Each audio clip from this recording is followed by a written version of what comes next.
check this out. Let me show you the level at which your bass can sit better, your bass can sound better. Are you looking for that tight bass? Let me show you. First, let me play this.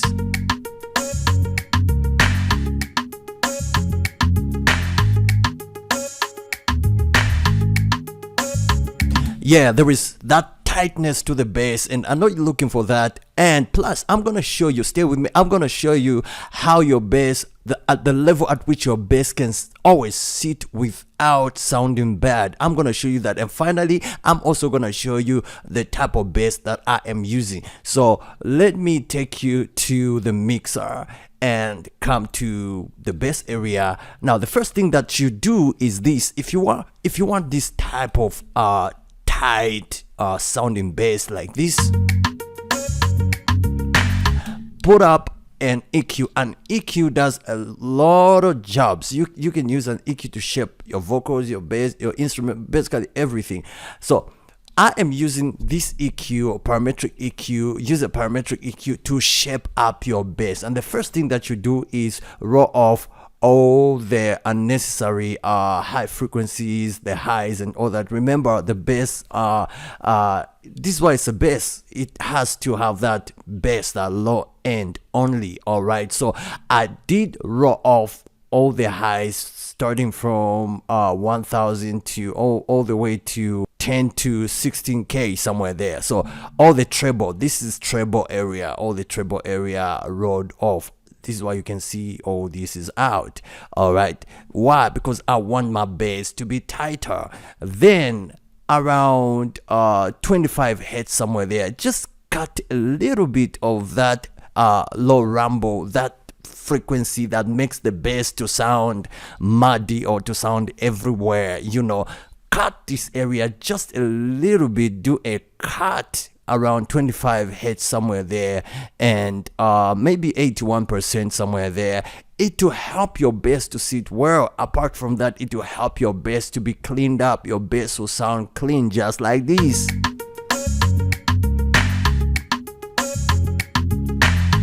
You see, this area, the bass is only playing from this area all the way to here. All this other area of the highs and all that is completely rolled off. Why? Because I want to get that good sounding bass. I know somebody might be thinking, what about the highs? Don't you want your bass to be a little bit sharper? Yeah, that's where now Multiband Compressor comes in. As you can see, I have a parametric EQ rolled off all this area rolled off, and now you introduce what is called Fruity Multiband Compressor. This is like a compressor that compresses bands. All right, we have about 4 bands, and this compressor is just gonna compress all these bands, 3 bands, I mean 1, 2 and 3. So we have the low band, we have the mid band, we have the high band, and all these are working together to make sure that your bass sounds better. Multi-band compressor is gonna make your bass sound tight, especially when you mix it with parametric EQ, just like what I showed you. Now see what is happening. Let me play this. We have a little bit of those highs getting in, so the gain for the highs is just around 6 dB, somewhere there. Then we have mid band working out somewhere here. Check this out. The reason why you add a little bit of that mid band is for your bass to have that to cut through a little bit, to be tightened up a little bit, or to pinch a little bit, and your bass is just gonna sound live when you raise up the mid band just a little bit. The threshold is all the way to 0.0 dB, and my ratio is 1:1. Gain raised up a little bit for this MIDI band. Let me try to raise it up a little bit.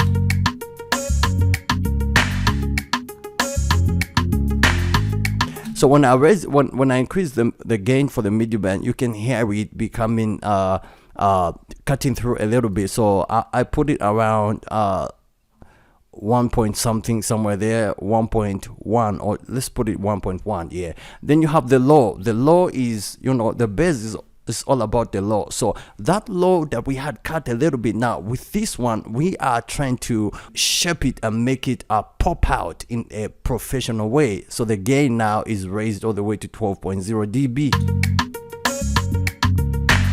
just like you can see right here. Let me raise it up all the way to the maximum. So let's take it back to 12. Really sounding nice. All right, when you come to the gain, my gain is negative 12.3. Do not overcrank your gain like this, or else your bass is gonna start distorting. All right, so put it around 12 somewhere there. So why I said I'm gonna show you the levels at which your bass is gonna always sit is 12 on your multiband. Put it around 12.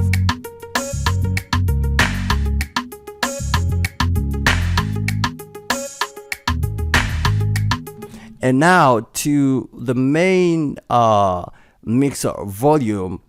Check out this. What your bass, I feel like always works out when the bass is around this area right here, around 15, somewhere here, 15 dB.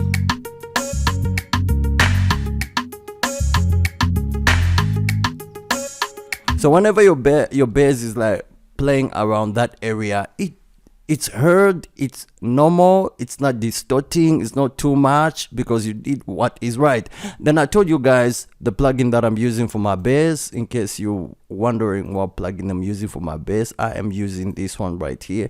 I am using Slap Bass Slap. And if you do not have that bass, you can use any bass that you have. There are a lot of bass guitars, especially if you have Purity. Purity is common. You can use Purity. Just come to the bass area somewhere here, bass guitar, and there are all these bass guitars that sound the same as the one that I'm using, and you can just do the EQ and add multiband compressor. Apart from that, you can of course come to presets and check out the with mine it's on default. You can check out all these presets that are here: bass, boost, bright, and all that. It's just gonna help your bass to sit well. The most important thing is for you to do your EQ like this and add multiband compressor and check out how your bass is just gonna sit and be tight. So I hope this video has helped you. Don't forget to like, subscribe, and see you in the next one.